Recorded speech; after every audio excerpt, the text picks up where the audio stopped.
Carola, co-owner of Function Junction. I'd like to welcome you to my kitchen today. We're gonna make Spritz Cookies, which is one of my holiday favorites. One of the things that makes it my favorite is the cookie press that we have from Kuhn Rakan.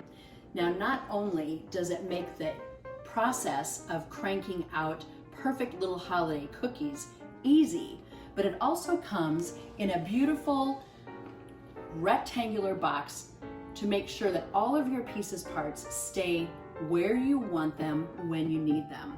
And in my world, being contained is of utmost importance. It's also very easy to wrap if you're looking for something for under the tree. So let's get started. The recipe I'm using actually comes with the cookie press itself. This is the vanilla cookies or Spritz cookie recipe, but there's also chocolate, cheese straws, and some spicy ginger cookies as well. So the first thing we're gonna do is we're going to add granulated sugar to softened, unsalted butter. And I'm using the Pro Keeper from Progressive for the sugar, which I absolutely love because it makes measuring sugar so easy. So there's our cup of that. So I'm gonna beat the butter and the sugar until they're light and fluffy.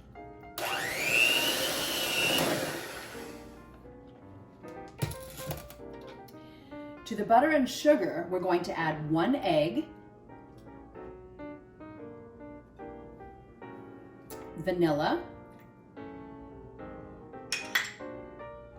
cardamom, which is a secret little ingredient that's going to give your cookies a delightful flavor, and salt.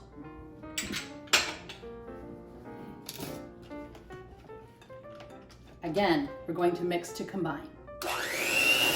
So the next ingredient that the recipe calls for is 2.5 cups all-purpose flour, sifted.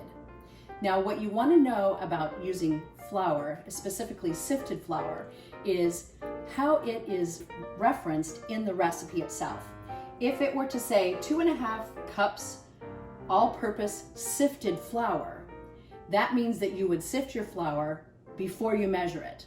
However, the way this recipe reads is 2.5 cups all-purpose flour, sifted. So we're going to measure our flour into the sifter. I'm using the Progressive Flour Keeper, again, because I love the ease with which I can just dip, level, pour right from the container itself. So here goes my first cup of flour.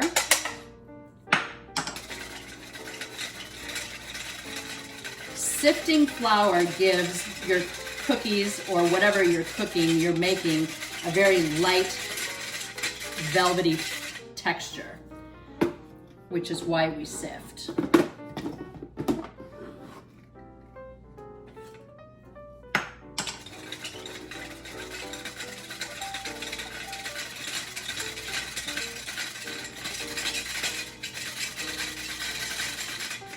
Sifting's fun.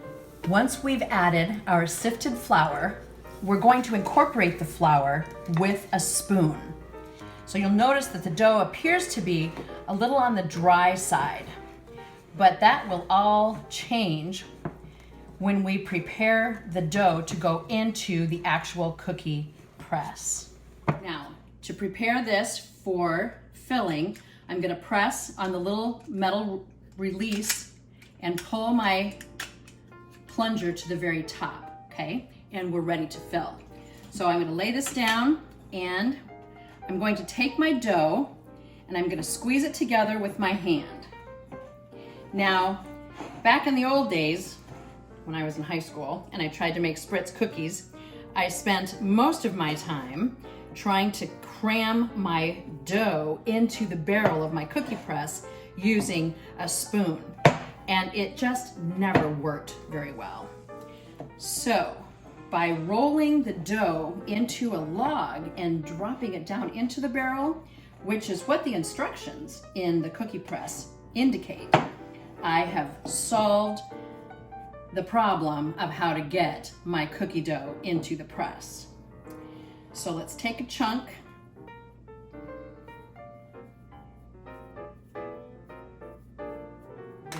Drop it down inside. And what that does also is it kind of squeezes out the air pockets that you have in the dough itself as it was forming. So now that my cookie barrel is loaded, I'm gonna go ahead and put a disc in. I've selected the little spruce tree, and I'm just gonna screw that right on the end like that, and we're good to go. One of the things I like about this is you can just click it until you've squeezed all the air out and the dough is just starting to come out of the opening. Now that our cookie press is loaded, it's time to actually dispense this onto a cookie sheet. Make sure you use an ungreased cookie sheet, and they really recommend that in between batches you wash your cookie sheet and you let it return to room temperature before you put more of these formed cookies. If you reuse your cookie sheet right away, the heat from the pan will cause your cookies to spread out and lose their form. So make sure that you use a nice cool pan. So all I'm gonna do is I'm going to rest the cookie press on the sheet, and I'm gonna click one time. When I lift up, there's a little Christmas tree down there. Isn't that cool? So I'm gonna do it again. And I can feel that the dough is pushing. So I'm gonna wait for just a second after I do my click to allow the dough to physically move through the press onto the cookie sheet. Now sometimes if I lift it up too fast, or if my cookie comes out in a funky shape, all I do is just scoop that up or scoop it off of here if that's where it is and put it back in my bowl because I can reuse that dough. I can feel it kind of pushing back. But so far, so good.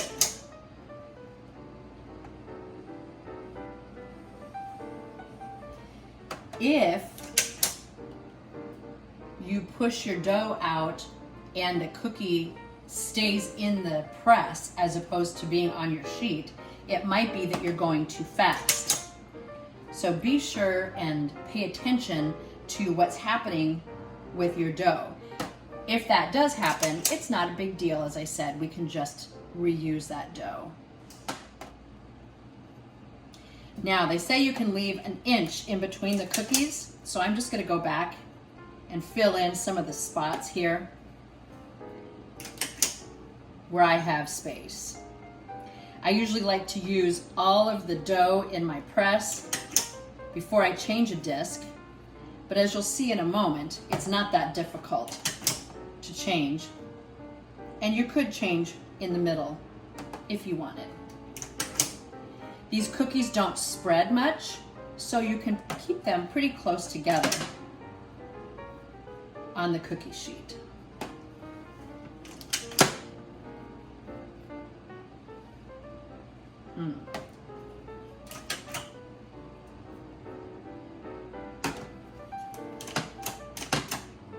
Okay, it looks like I'm empty. So we're gonna pop this in the oven. It's at 375. We're gonna bake it for about 10 to 12 minutes or until the edges start to turn a little bit brown.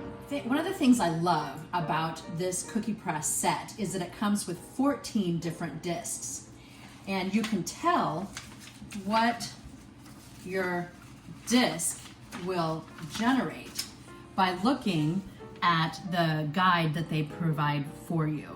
Now, in addition to the 14 discs, there are also 6 decorating tips for frosting. So to change a disc, it's very simple. We're going to take the ring off.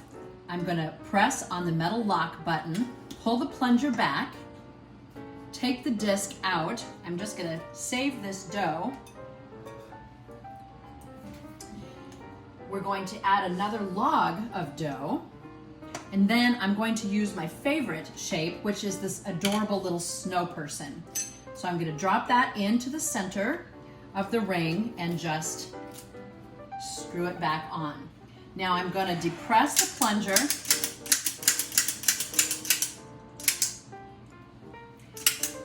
I'm pressing all of the air out, and when the dough starts coming out the end, that means that I'm ready to make cookies. So for the snowmen,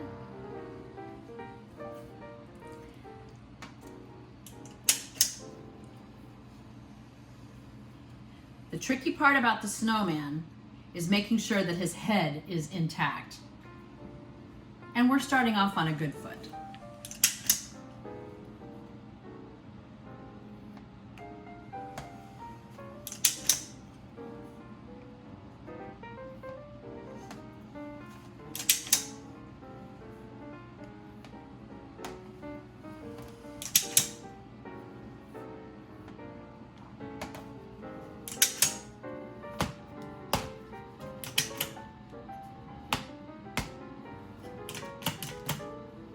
All done with snowmen.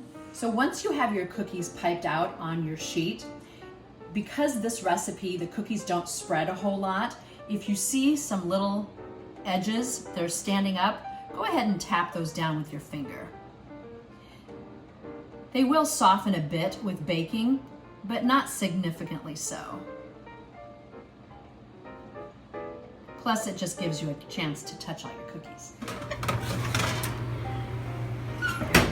Go. And the nice thing, you know that your cookies are done when they just barely start to turn brown. So these cookies are pretty just the way they are without any decorations. But if you did want to decorate, now would be a good time to put on your colored sugar. You can always add food coloring to your dough prior to piping. But if you wanted to use a colored sugar or a little cinnamon candy for the center of the stars, this would be a good time to put your decorations on. This has been Spritz Cookies. Thanks so much for hanging out with me in the kitchen. I hope you've enjoyed the time that you've spent here. Be sure to check us out at functionjunction.com or follow us on Facebook, because we're here to provide tools for you to develop kitchen confidence. Thanks.